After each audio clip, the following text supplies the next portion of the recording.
বিজানে নয় তো আমার আপন মনে, সবাই যেথায় আপন তুমি হে প্রিয়,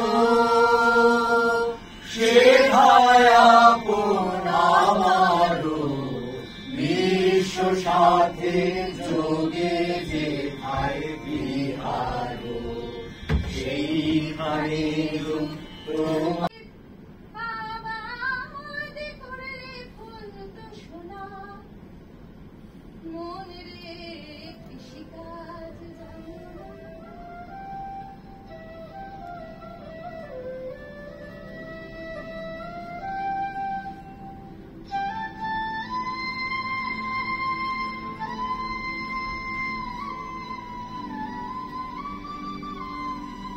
আমাকে আরো একবার আসতেই হলো।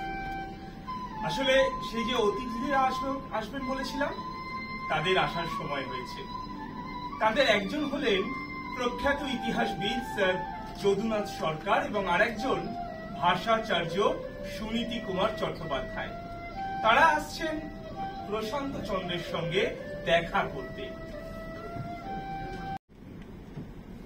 যত পা তুই হাঁটলি তা তোর ওই অঙ্কের বিশ্ববিদ্যালয় মাপলে দেখতিস এতক্ষণে ঢাকা থেকে ফরিদপুর পৌঁছে গেছে।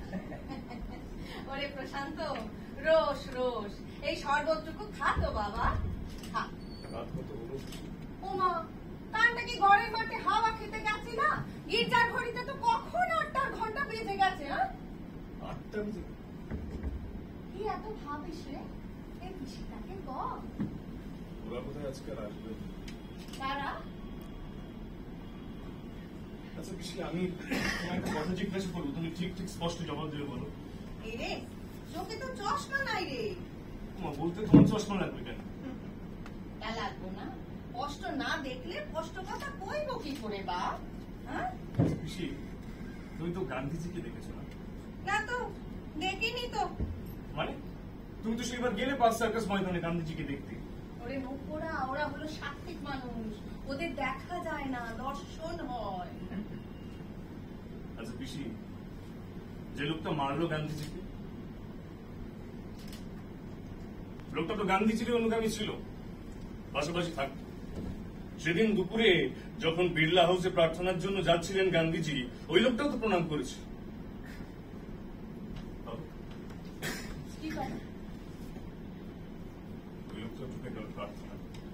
প্রণাম করতে গেল গান্ধীজিকে, মহাত্মা মোহনদাস হয়তো স্বভাববশত ঝুঁকলেন, আর সঙ্গে সঙ্গে 3টে বুলেট থুঁড়ে দিল শরীর। জাতির জনক চলে গেলেন দেশ নির্মাণের প্রাক্কালে। একটা দেশের জন্ম হলো দাঙ্গা, হিংসা, মারামারি, হানাহানি দিয়ে। ওদিকে জওহরলাল পার্লামেন্টে ভাষণ দিচ্ছেন, আর এদিকে শুধুমাত্র দিল্লিতে দাঙ্গায় মারা যাচ্ছে 2000-এর উপর মানুষ। চোরের উপর রাত করে কি উঠোনে বসে ভাত খাবি? একটা লোক গুলি চালালো বলে লাখ লোকের দোষ, বলিকারী ভাবনা করে। নেই নেই নেই, সর্বদা খা, আমি বরং আসি। সন্ধ্যাবেলা তো 3-3 দিল্লি থেকে ট্রান্স চলে এসেছে। আমি একদম বুঝতে পারছি না আমার কি করণীয়। এদিকে ওনারাও আসছেন না। আগে হ্যাঁ, রবীন্দ্রনাথ ঠাকুরের বিশেষ সহকারী এবং ইন্ডিয়ান স্ট্যাটিস্টিক্যাল ইনস্টিটিউটের স্থপতি শ্রী প্রশান্ত চন্দ্র মহলানবিশ। আজ ধরে নিন যে এইটা হলো তার বাড়ির বৈঠকখানা। একটু পরে এখানে 4 জন অতিথি আসবেন। তবে তাদের কথা আমি আপনাদেরকে পরে জানাবো। তার আগে যে কথা হচ্ছিল যে ধরা যাক যাবে না। আরে গ্যালিলিও বলবার আগেও পৃথিবী সূর্যের চারিদিকে। আপনি আমাকে যুক্তির প্যাচে ফেলতে পারবেন না প্রফেসর সরকার। হ্যাঁ, তুমি ভাষার এত জটিল জ্বর ছড়াচ্ছ, আর এই সামান্য অঙ্কটা পারছো না। কি হলো শুনিতে? প্রফেসর সরকার কি হলো? আরে বলো না প্রশান্ত, আজ আমার একটা সেমিনার ছিল ওই ইউনিভার্সিটি ইনস্টিটিউটে, তো সেরে ফিরছি গাড়ি করে তোমার এখানেই আসবো বলে, তো ওই বর্ডওয়াল স্ট্রিটের মুখটাতে দেখি কি এই মক্কেল রেঙ্গুনের এক ছোঁড়াকে কোলে শুয়ে জল খাওয়াচ্ছে। ছেলেটার বছর 15, সবে শরণার্থী, জল জল করে ছটফট করছিল, কেউ এগিয়ে এসে 1 ফোঁটা জল পর্যন্ত। আমি ওর ডাক শুনে শান্ত থাকতে পারিনি স্যার।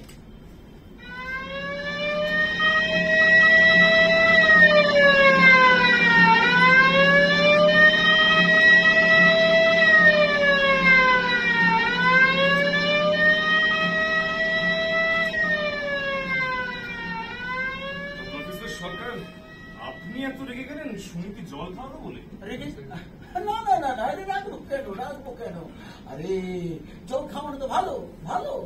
আমার আপত্তি ওই রেঙ্গুনের ছোড়াগুলোকে বেশি গুরুত্ব দেওয়া নিয়ে। প্রফেসর সরকার, আপনি কিন্তু আবার বিরোধের কথা বলছেন। বিরোধ হবে কিসের বিরোধ হবে? গত 2 বছর কত সংখ্যায় বার্মিজ এই শহর কলকাতায় ঢুকেছে তুমি জানো? 20,000। এইভাবে যদি পিল করে শরণার্থী এই শহর কলকাতায় ঢুকতে থাকে তাহলে আমরা যাবো কোথায়?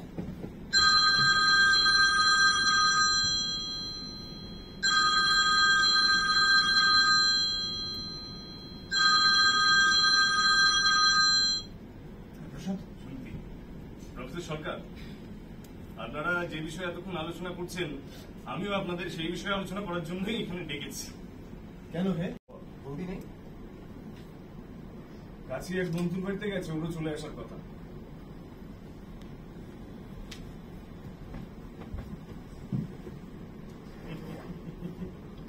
প্রকৃতির ডাক দিলেন। ঘরে আমার স্ত্রী মানে নির্মল থাকলে মুখে রাটিও কাটতো না। অদ্ভুত ছেলে তোমার এই বন্ধুটি। আমাকে কি বলছে জানো? বলছে যত্র বিশ্বাং ভবতে কনীরং বসুদৈব কুটুম্বকম। এই যদি সনাতন ভারতবর্ষের স্লোগান হয় তাহলে এই বার্মা থেকে আসা এই শরণার্থীদের পিলে শরণার্থীদের আসা এই ভারত আটকাচ্ছে কেন? আটকাচ্ছে কেন? মানে আপনি আটকানো উচিত বলছেন? আর বাদ উচিত, অবশ্যই উচিত। এইভাবে যদি লাখে লাখে শরণার্থী প্রত্যেকদিন আসতে থাকে তাহলে এই কলকাতার লোকগুলো শরণার্থী হয়ে কোথায় যাবে?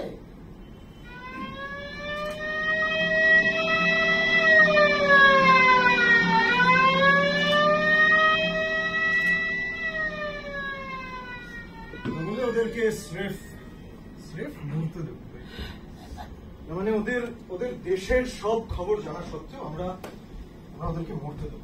হ্যাঁ, কথাটা খুব নিষ্ঠুরের মতন শোনালে এটাই সত্যি। আমার উপরে নেই ভুবনের ভার। সবে আমাদের দেশ স্বাধীন হয়েছে, এমনিতেই নানা রকমের আভ্যন্তরীণ সমস্যায় আমরা জর্জরিত। এর সঙ্গে আমাদের শক্ত হাতে লড়াই করতে হবে। দেশের স্ট্রাকচার সম্পূর্ণ বিগড়ে আছে। চাই শিক্ষা, চাই স্বাস্থ্য, বাসস্থান, চাই প্রত্যেকটা দিন প্রত্যেকটা নাগরিকের দুবেলা দুমুঠো পেট ভরে খাবার উদ্যোগ। এই সময়টা দানের বিলাসিতার সময় নয় সুনীতি, এই সময়টা শক্ত হাতে দেশ গড়ার সময়। প্রফেসর সরকার, আমি তাই এতক্ষণ ধরে বলছি যে এই যদি আপনার রাজনীতি হয়, আমি চাই না এমন রাজনীতি। আমি বরং শরণার্থী না প্রশান্ত। আমি প্রফেসর সরকার শুনতে চাননি আপনাদের। হাই জিতেন্দ্র, আমি জিতেন্দ্র পাল, বর্তমানে দেশের প্রধানমন্ত্রী জওহরলাল নেহরু বিশেষ সচিব। আসুন আসুন বসুন। পণ্ডিত নেহরুর এক বিশেষ প্রস্তাব নিয়ে আমার এখানে আসা। আমি আপনাদের চিনি। নমস্কার প্রখ্যাত ইতিহাসবিদ জগন্নাথ সরকার। নমস্কার আমাদের নবীন ভাষাবিদ সুনীতি কুমার চট্টোপাধ্যায়। নমস্কার নবীন ভাষাবিদ। প্রশান্ত বাবু, আমার বাংলাটা না কিছু অসুবিধা আছে, তাই মাঝে মাঝে একটু ভুল করে দেবে, তো একটু ভুল হলে সংশোধন করে দেবে। অ্যাকচুয়ালি বাংলাটা শিখতে মাস্ট হয়, তাই মাঝে মাঝে না যায় অকারণ সমস্যা করে ফেলি। না, আপনি 6 মাসে এত সুন্দর বাংলা শিখে গেছেন। হ্যাঁ, সময় থাকলে আপনাকে আমাদের ওই বিশ্ববিদ্যালয়ের স্নাতকোত্তরের বাংলা ভাষার ছাত্রদের দেখাতাম, জানেন? মাতৃভাষা নিয়ে কাজ করছে অথচ বলতে হয়।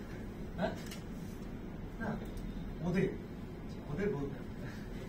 তার মানে বলছেন আপনারা শিক্ষকেরা ঠিক শিক্ষাটা এখনো দিয়ে উঠতে পারছেন না। এই আমরা এবার মূল আলোচনার বিষয়টা দেখি। হ্যাঁ, বলো। আসলে দিন কয়েক আগে দিল্লি থেকে খোদ প্রধানমন্ত্রী জওহরলাল নেহরু আমাকে ট্রাম্প কল করেন এবং ফোনে উনি জানান যে ওরা দেশের প্রথম প্ল্যানিং কমিশন গঠন করতে চলেছে এবং তারই একটা অ্যাডভাইজারি বোর্ডে ওরা আমাকে চান। বাহ, planning commission. Freedom and power bring responsibility. That responsibility rests upon this assembly, a sovereign body representing the sovereign people of India. Before the birth of freedom, we have endured all the pains of labor, and our hearts are heavy with the memory of planning commission প্রধানমন্ত্রীর সবচেয়ে গুরুত্বপূর্ণ সিদ্ধান্ত। এই ভাঙাচোরা দেশটাকে নতুন করে গড়বার জন্য এই প্ল্যানিং কমিশন গঠিত। এই প্ল্যানিং কমিশন সরকারকে দিশা দেবে, পরামর্শ দেবে, ঠিক মতো চালনা করবে। এই প্ল্যানিং কমিশন নিয়ে আমাদের হোম मिनिस्टर श्री वल्लभ भाई पटेल की बोलছেন একবার শুনে। वल्लभ भाई बोलছেন, हमारा कर्तव्य ये है, हमें निश्चय कर लेना चाहिए कि हमें हिंदुस्तान में जितने लोग हैं सबको मिल के भाई भाई की तरह के रहना और एक दूसरे के साथ उल्टा उल्टी करने से कोई काम नहीं होगा। हिंदू और मुसलमान हो, सिख हो, पारसी हो, ईसाई हो, सबको यही समझना चाहिए कि ये हमारा मुल्क है। 1938 সালে প্রথম প্রস্তাব দেন প্রখ্যাত বিজ্ঞানী মেঘনাথ সাহা। উনি জওহরলাল নেহেরু, সুভাষচন্দ্র বসু আর অতুল তিওয়ারিকে ডেকে বলেন, অবিলম্বে প্ল্যানিং কমিশন তৈরি করো। তার সেই প্রস্তাব মতো দেশের উন্নতির পরিকল্পনার জন্য একটি জাতীয় নীতি আয়োগ গঠন করা হয় সেই 1938 সালে। সুভাষ বোসের প্রস্তাব মতো স্বয়ং জওহরলাল নেহেরু সেই কমিশনের চেয়ারম্যানের পদ অলঙ্কৃত করেন। মহাত্মা গান্ধী বলেন, ভারতবর্ষের স্বাধীনতা আসছে, এখন থেকেই প্রস্তুতি নিতে হবে, দেশকে নতুন করে গড়ে তুলতে হবে। দেশের সার্বভৌমত্ব, দেশের উন্নতি আর বিকাশের লক্ষ্যে তাই শুধুমাত্র রাজনীতিবিদরা নন, বিজ্ঞানী, গবেষক, অর্থনীতিবিদ, শিক্ষক, শিল্পী, সমাজের সর্বস্তরের গণ্যমান্য মানুষদেরই আহ্বান জানানো হয় সেই প্ল্যানিং কমিশনে যোগ দেওয়ার জন্য। 1944 পর্যন্ত সেই কমিটি বলবৎ থাকলেও ব্যক্তিগত মতানৈক্যের কারণে প্রথমে সুভাষচন্দ্র বসু, তারপরে স্বয়ং গান্ধীজি সেই প্ল্যানিং কমিশন থেকে নিজেদেরকে সরিয়ে নেন। 1947-এ ভারতবর্ষ স্বাধীন হওয়ার পর কেটে গেছে তিনটে বছর। আমরা পার্লামেন্টে বসে এটা বুঝতে পেরেছি যে এই চার দেওয়ালে বদ্ধ সংসদ ভবনে বসে এই বিরাট বর্ষদেশ ভারতবর্ষকে পরিচালনা করা সম্ভব নয়। তাই স্বয়ং প্রধানমন্ত্রী জওহরলাল নেহেরুর পরামর্শ মতো আমি গৃহমন্ত্রী হিসেবে দেশের সমস্ত কেন্দ্রীয় মন্ত্রকে আবার নতুন করে প্ল্যানিং কমিশন গঠন করার নির্দেশ পাঠালাম। আসুন আমরা সবাই মিলে আবার হাতে হাত মিলিয়ে গড়ে তুলি নতুন এক ভারতবর্ষ। জয় হিন্দ, জয় ভারত।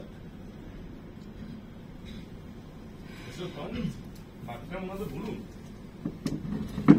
নেহেরু চাইছেন, আমরা সকলেই চাইছি যে প্ল্যানিং কমিশনের চেয়ারপারসন হন ডক্টর প্রশান্ত চাঁদ মালানি। এবার উনি যদি রাজি হন,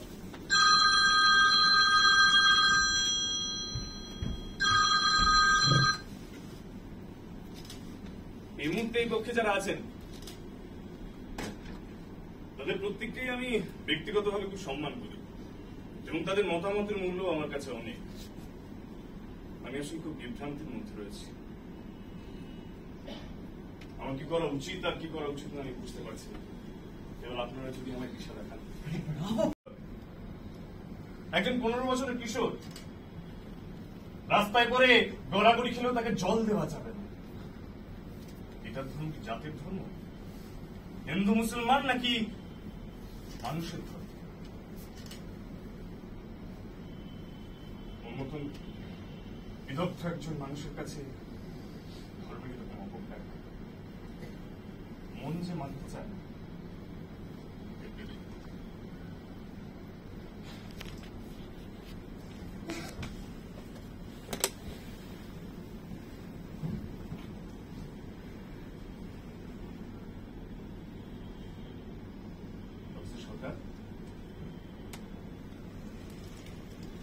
সরকার, এই দেশ তো গান্ধী রবীন্দ্রনাথের দেশ। হয়নি, মোগলরাও ভারতবর্ষে এসে ভারতীয় হয়ে উঠেছিল। আপনি দেখেছিলেন? আমার লেখা থেকে উঠবো একটা কথা তুলে নিয়ে আমাকে ভুল প্রমাণ করতে চাও? আমি জানি এতে আমার কিছু যায় আসে না, যায় আসে না। আরে আমাকে ভুল প্রমাণ করলে কি দেশের সংকট কেটে যাবে? এই দেশে বাইরের অবাঞ্ছিত লোকেদের আশা চলবে না, তবে এই দেশটার উন্নতি সম্ভব। তাহলে আপনি কি করবেন? এই বাইরের অবাঞ্ছিত লোকগুলোকে আপনি কেটে খুন করবেন।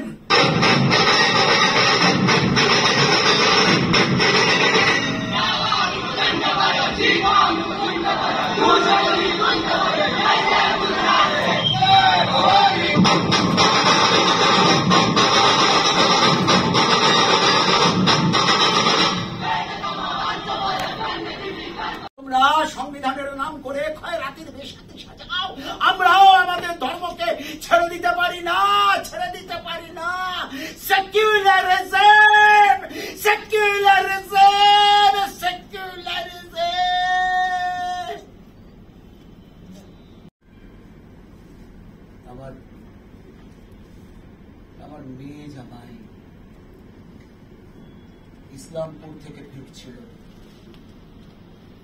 মেয়ে 13, জামাই 25। নীলরতন সরকারের খুব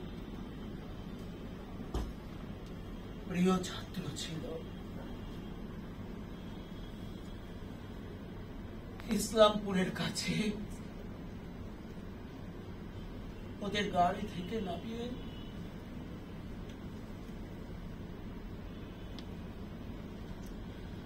সব সত্য পড়িয়ে দিল। কেন? কি দোষ ওদের? ওরা হিন্দু ছিল, ওরা মুসলমান ছিল না। অথচ তখনও আমার মেয়ের ব্যাগে ইসলামপুরের নাসিমার দেওয়া সাজি পিঠে।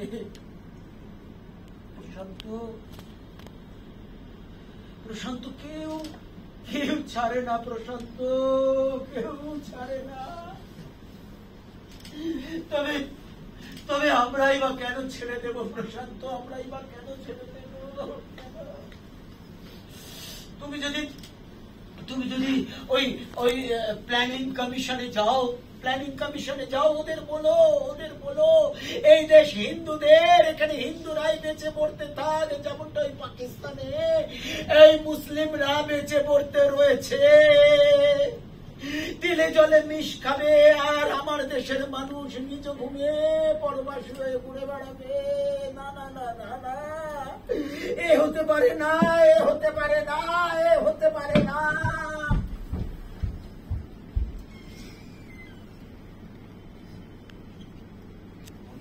এই সময় কাকে দোষ দেব?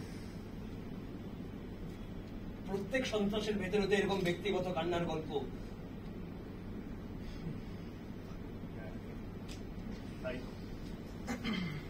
কাকে দোষ দেব? এখন দেশ, প্রত্যেকের ভেতরে কি তীব্র অনিচ্ছা। আসলে কারোর ক্ষমতা আছে আর কারোর ক্ষমতা নেই। আসলে প্রত্যেকের মধ্যেই না এক একটা নাথুরাম আর আজম খান বাস করে। কি হবে তোমাদের ওই প্ল্যানিং কমিশনে গিয়ে? কাকে পরামর্শ দেব আমি? কি পরামর্শ দেব? চলে যাও তোমরা, যাবো না তোমাদের ওই প্ল্যানিং কমিশন। রবীন্দ্রনাথ ঠাকুর,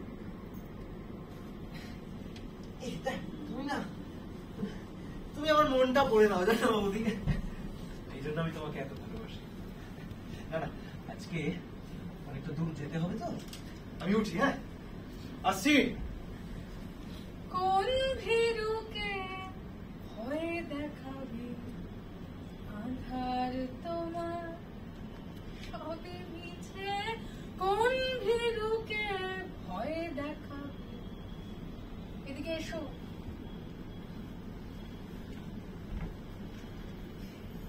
সেই ঘটনাটা মনে পড়ে? কোন ঘটনা? সেদিন ছিল পূর্ণিমা, চারপাশ বাংলা ভাগ নিয়ে ফুঁসছে, একদিকে হিন্দু, অন্যদিকে মুসলিম। সকালে তিনি গঙ্গা স্নানে বেরোলেন, পিছন পিছন চলল বেশ কিছু অনুবর্তী অনুগামী। স্নান সারলেন নগরে, তারপরে আপারচিতপুর রোড ধরে ফেরার পথ ধরলেন। আস্তে আস্তে হঠাৎ ডান দিকে সরে গেলেন। বাকিরা সবাই ভয় পেয়ে গেল। কি অধিকটা তো মুসলিম পাড়া। একসময় উনি সোজা চলে গেলেন নাখোদা মসজিদ। বাকিরা বক্তব্য, ওরা আশা করেনি উনি আসবে। উনি সোজা উঠে গেলেন দোতলায়। ইমাম সাহেবের হাতটা টেনে হাতে রাখি বাঁধলেন। মুসলিম ইমাম জড়িয়ে ধরলেন ব্রাহ্ম রবীন্দ্রনাথকে। আর সারা দেশ দেখলো এভাবেও একা একা একজন মানুষ দাঙ্গা থামাতে পারে।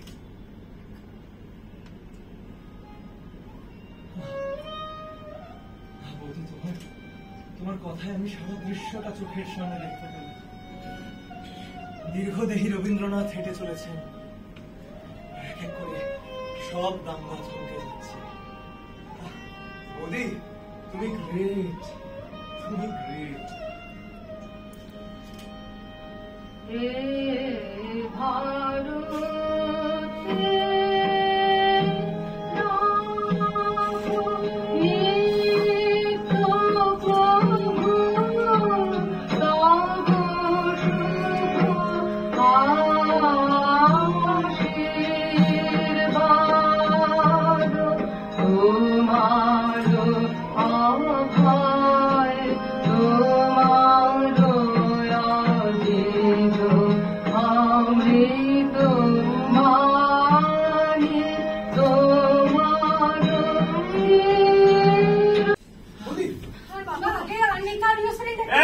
দাঁড়িয়ে কি করছিস? নিয়ে আনো মা কি বললো?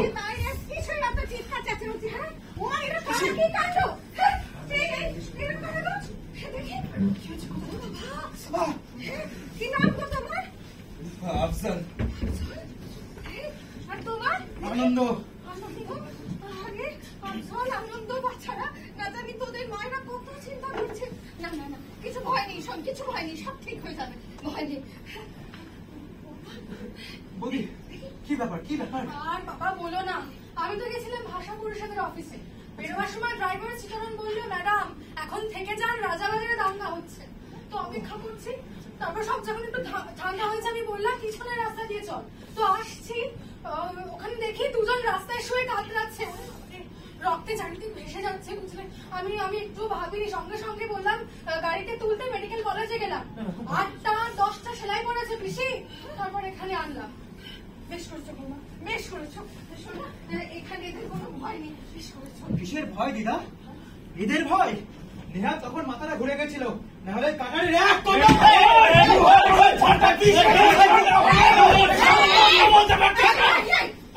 চুপ, একদম চুপ। নিজেরা মারামারি করছো, আবার নিজেরাই বড় বড় কথা বলছো। এই প্রশান্ত, প্রশান্ত এই দুটো আজকে বাড়িতেই থাক, কাল সকালে যা করার করিস। সে কি বলছো? ওরা দাঙ্গা করে এসেছে আর তুমি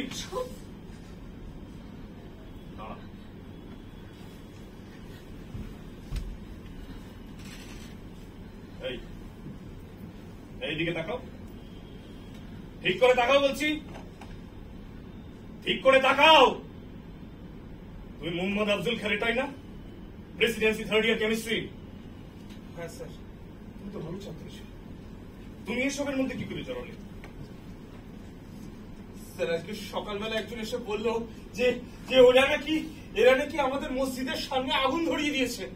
আমাদের সবার রক্ত গরম হয়ে উঠলো, ছুটে গেলাম মসজিদের সামনে, গিয়ে দেখি ওখানে কিছু কিছু কিছু কাঠ কয়লা পড়ে রয়েছে, আর একজন আমার হাতে একটা কাটারি ধরিয়ে দিল। আর আমাদের ইমাম সাহেব বললেন যে যাও গিয়ে বিপ্রদা স্ট্রিটের ওই হিন্দু বাড়ি আক্রমণ করো। আমরা সব পাগলের মতো সেখানে দৌড়ে গেলাম, গিয়ে দেখি ওরা লাঠি সকি তলোয়ার নিয়ে তৈরি। স্যার আমার স্যার দেখি সব ভয় লাগছিল, আমি ওখান থেকে পালিয়ে গেছিলাম। স্যার বিশ্বাস করুন স্যার, আমি কিছু করিনি স্যার। তোমার যে হাতে আমি শিখিয়েছিলাম তুমি। আমিও পালাচ্ছিলাম, কখন যে এর মুখে মুখে পড়েছিলেন জানি না স্যার। জানেন স্যার, ক্ষমা করে দিন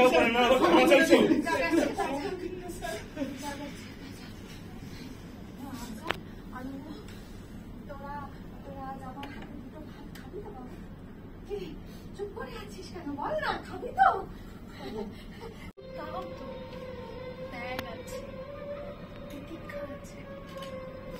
যা কিছু আমি তার দিকে নিয়ে যায় তাহলে মানুষের ধর্ম, আর যা কিছু আমার প্রকৃতির দিকে টানে তাহলে পশুর ধর্ম। এইবারে আমি কোন দিকে যাব তার উপরই তো নির্ভর করছে আমি কি চাই। আসল কথা কি বলতো, ওই যে কবি বলতেন না, মানুষ আসলে রাক্ষস নয়, দেবতাও নয়, মানুষ আসলে সব কিছুর মিশে। মানুষ আসলে মানুষ, the most beautiful creation of the Lord। তাই তো মানুষের প্রতি বিশ্বাস হারানো পাপ।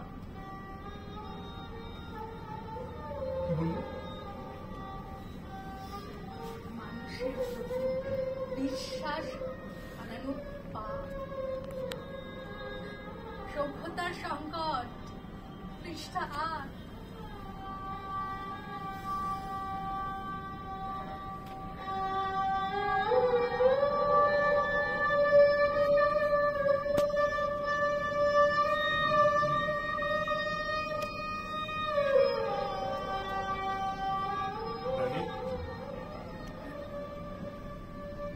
এত রাতে দিলরুবা কে বাজায় গো?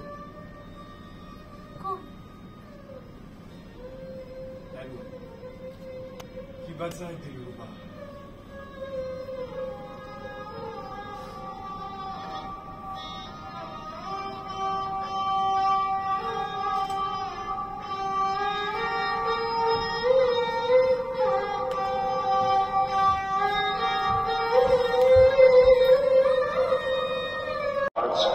গঠিত হয় দেশের প্রথম প্ল্যানিং কমিশন। সেখানে অনেক বড় বড় মানুষদের সাথে আমিও যোগ দিয়ে কোনো বদল আনতে পেরেছে কিনা উত্তরকাল বলবে। দেশের উন্নতি হলো কি হলো না সেই নিয়ে তর্ক বিতর্ক চলবে। আমার মনে হয় যে কথাটা আমাদের সকলের আজ মাথায় রাখা দরকার তা হল এ দেশের নাম ভারতবর্ষ। ফ্রি ধাতু থেকে উৎপত্তি যায়, মানে হল সকলকে নিয়ে এগিয়ে যাবার ইচ্ছা, সকলের ভার বরণের ইচ্ছা।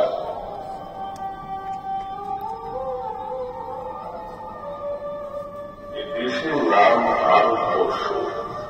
ফ্রি ধাতু থেকে উৎপত্তি যায়, মানে হল সকলকে নিয়ে এগিয়ে যাওয়ার ইচ্ছা, সকলের ভার বরণের ইচ্ছা।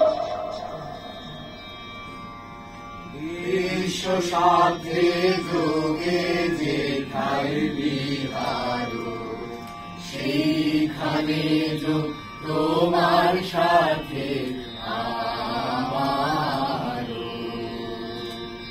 বিশ্ব সাথে যোগে যেথায় বিহার, সেইখানে যোগ তোমার সাথে আমার। নয় কো বনে নয় বিজনে, নয় কো আমার আপন মনে। নয় কো বনে নয় বিজনে, নয় কো আমার আপন মনে। সবার যেথায় আপন তুমি হে প্রিয়, সেথায় আপন আমারও। বিশ্ব সাথে যোগে যেথায় বিহার, সেইখানে যোগ তোমার সাথে আমার।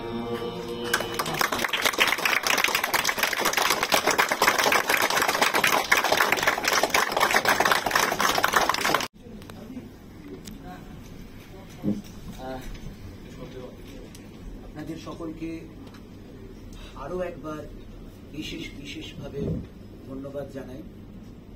আপনারা যে এখানে সবকিছুর প্রলোভন ছেড়ে এই ইন্টিমেট স্পেসে নাটক দেখতে এসেছেন, এর থেকে আমরা উদ্বুদ্ধ হই, আমরা উৎসাহিত হই, আমরা আরো বেশি বেশি করে কাজ করবার প্রেরণা পাই।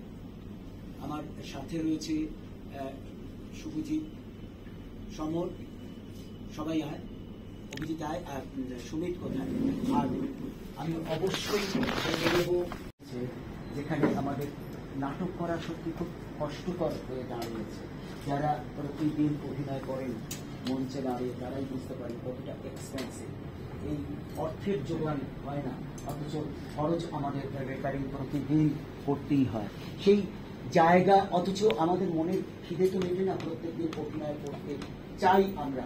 সে দর্শক আসুক আর না আসুক, আমরা আমাদের খাওয়াটা চালিয়ে যেতেই হয়। এই খাওয়া চালাতে গিয়ে বাজার তো রোজ করতে পারি না, কারণ অত পয়সা নেই। রোজ রোজ একাডেমি অফ ফাইন আর্টস বা মধুসূদন মঞ্চ। আপনাদের বলে রাখি, আগামী 19 তারিখে 19 এপ্রিল শুক্রবার আমাদের মধুসূদন মঞ্চে আরো আরেকটা নাটক রয়েছে, আগুন। বাংলাদেশের মুক্তিযুদ্ধের পটভূমিকায় আগুন।